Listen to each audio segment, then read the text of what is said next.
నమస్తే. Welcome to Suman TV. నేను మీ యామిని. ప్రస్తుతం మనతో ఉన్నారు ప్రముఖ ఆధ్యాత్మికవేత్త డాక్టర్ అనంతలక్ష్మి గారు ఉన్నారు. అమ్మతో మాట్లాడి మనకున్న సందేహాలను అడిగి తెలుసుకుందాం. నమస్తే అమ్మ. నమస్తే అమ్మా. అమ్మ, ఒక చిన్న సందేహం లాంటిది. ఏంటంటే రుద్రాక్ష అనేది అందరూ ధరించచ్చా అమ్మ? ఒకవేళ ధరించినట్లయితే నిజంగా అంత పవర్ అంటూ ఉంటుందా రుద్రాక్షకి? ఎందుకంటే అది చెట్టు నుంచి వచ్చే ఒక కాయ లాంటిదే కదమ్మా. గింజ. దాని గురించి తెలియచేయండి అమ్మ. రుద్రాక్ష కాయలు రేక్కాయల్లా ఉంటాయమ్మా. రుద్రాక్ష గింజలు గింజల్లాగానే ఉంటాయి. అవి పండే ప్రాంతాల్లో వాళ్ళు చక్కగా రుద్రాక్ష కాయలన్నిటినీ నీళ్ళల్లో వేసి పిసికి పుల్లగా ఉంటాయట. దాన్ని వంటకి వాటికి వాడుకుంటారు, పుల్లని నీళ్ళల్లాగా. మనకి దాన్ని ఏమంటారు, రేగిపళ్ళు ఎలా తింటామో అట్లా తినడం, వంటలకు కూడా వాడుకోవడం అది ఉంది. అయితే ఈ రుద్రాక్ష దాని పేరులోనే మనకు తెలుస్తోంది రుద్రుడి యొక్క కన్ను అని. శివుడి యొక్క కంటి నుండి జాలువారినటువంటి నీటి చుక్క రుద్రాక్ష వృక్షంగా మారింది అని. అందువల్ల రుద్రాక్ష ఎక్కడైతే ఉంటుందో అక్కడ శివుడు ఉన్నట్టుగా, శివుడికి ప్రతీకగా, శివుడికి ప్రతినిధిగా, శివుడికి ప్రతిబింబంగా రుద్రాక్షను ఉపయోగించటం మనం చూస్తూ ఉంటాం. అది చాలా పవిత్రమైనదిగా చెప్తారు. అంటే ఒక గింజకి, ఒక చెట్టు యొక్క గింజకి ఇంతటి శక్తి ఉందా? అది కదా మీ సందేహం. ప్రకృతిలో మనకి తెలియనటువంటి శక్తులు చాలా ఉన్నాయి. ఆ మధ్య ఎప్పుడో చెప్పారు, ఒక చెట్టు ఆకు దగ్గరికి వెళ్ళి ఇలా నిలబడితే అది కాలుతూ ఉంటుంది, పెట్రోలియం కలిగినటువంటి ఆకు అని. మనకి తెలియదు. మనకి తెలియనంత మాత్రం ఆకు ఎట్లా కాలుతుంది పచ్చిది అని మనం సందేహించే అవకాశం ఉంది. అట్లాగే కొన్ని చెట్లు కీటకాలను తింటాయి, డ్రోసెరా లాంటివి. చాలా అందమైనటువంటి కమ్మని తీయని వాసన వచ్చి అందమైన పువ్వులు ఉంటాయి. అలా ఆ దగ్గరికి వెళ్ళేటప్పటికి ఇట్లా రెండు వైపులు ఇట్లా ఉంటుంది, ఆ మధ్యలో కీటకాన్ని పెట్టి ఇలా అనేస్తుంది, హాయిగా మాంసాహారం తినేస్తాయి ఆ కీటకాలని. ఆ చెట్లు మాంసాహారం తినే ఉన్నాయి. నెపాంథిస్ అని ఉంది, దానికి చిన్న కూజా లాంటిది ఉంటుంది. కీటకం అక్కడికి రాగానే మంచి వాసన కదా ఆకర్షిస్తుంది, ఆకర్షించగానే అక్కడికి వెళ్ళగానే ఆ నూగు ఉంటుంది కదా, ఆ నూగులో చిక్కుకుంటుందో లోపలికి లాగేసుకుంటుంది, చక్కగా కడిగి తినేస్తుంది. ఇలాంటివి ఉన్నాయి అంటే మనం నమ్ముతామా? లేదు. ఏదో పాము విషానికి మందు ఉందని, ఇంకా దేనికో మందు ఉందని, ఇవన్నీ ఫలాంది వేస్తే ఇది అవుతుందంట. అట్లాగే కొన్ని చెట్లకి కొన్ని రకాలైనటువంటి శక్తులు ఉంటాయనేది మనం అంగీకరించాల్సినటువంటి విషయం. అలాంటి వాటిల్లో ఈ రుద్రాక్షకి చాలా గొప్ప శక్తి ఉందంటారు. ఎట్లాంటిది అంటే, మనకి మామూలుగా చెప్పేది ఏమిటంటే శివుడు ఉన్నట్టు, అది ఉన్నట్టయితే చాలా పాజిటివిటీ ఉంటుంది, అది ఉన్నట్టయితే మంచి జరుగుతుంది, దాన్ని చాలా జాగ్రత్తగా ఉండాలి, ఎవరు పడితే వాళ్ళు వేసుకోకూడదు, ఎప్పుడు పడితే అప్పుడు వేసుకోకూడదు, ఇట్లాంటి నియమాలు చాలా ఉన్నాయి. ఎందుకంటే ఏదైనా ఒక పవిత్రమైనటువంటి వస్తువుని మనం ఎట్లా పడితే అట్లా వాడం కదమ్మా, దాన్ని జాగ్రత్తగానే వాడుకుంటాం కదా. అంచేత స్త్రీలు వేసుకోకూడదని కూడా ఒక నియమం పెట్టారు.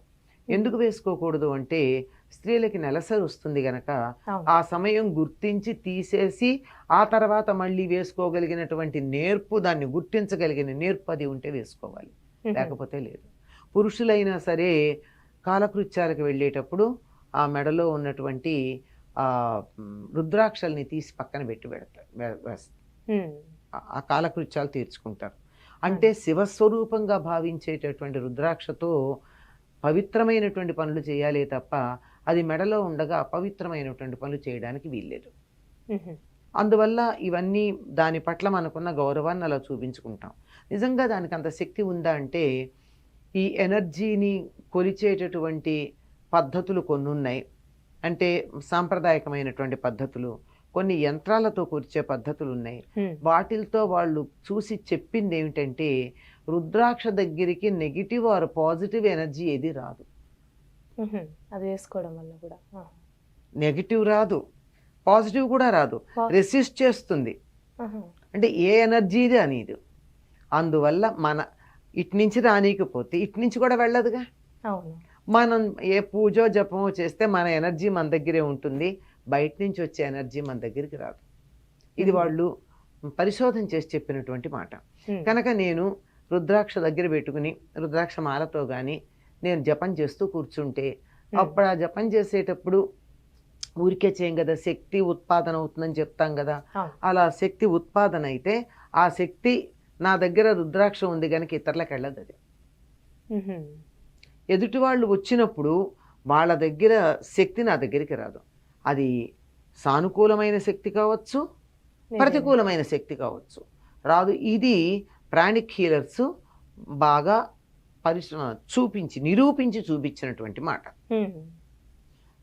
ఇప్పుడు యంత్రాలు కూడా కొన్ని ఉన్నాయి కదా, ఎనర్జీ లెవెల్స్ అవన్నీ అవును. క్యాలిక్యులేట్ మ్మ్. వాళ్ళు కూడా చెప్పింది ఏమిటంటే రుద్రాక్ష ఉన్న చోటికి వేరే రకాలైన ఎనర్జీలు ఎక్కువగా వెళ్ళవు అని చెప్పారు. మ్మ్. అది అవసరమే.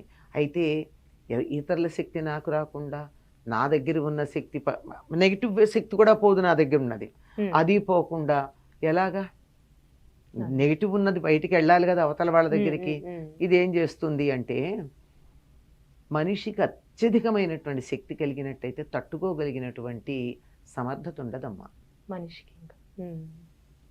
ఎక్కువ ఆనందం కలిగి హార్ట్ అటాక్ వచ్చిపోయిన వాళ్ళు లేరు. ఉన్నారు.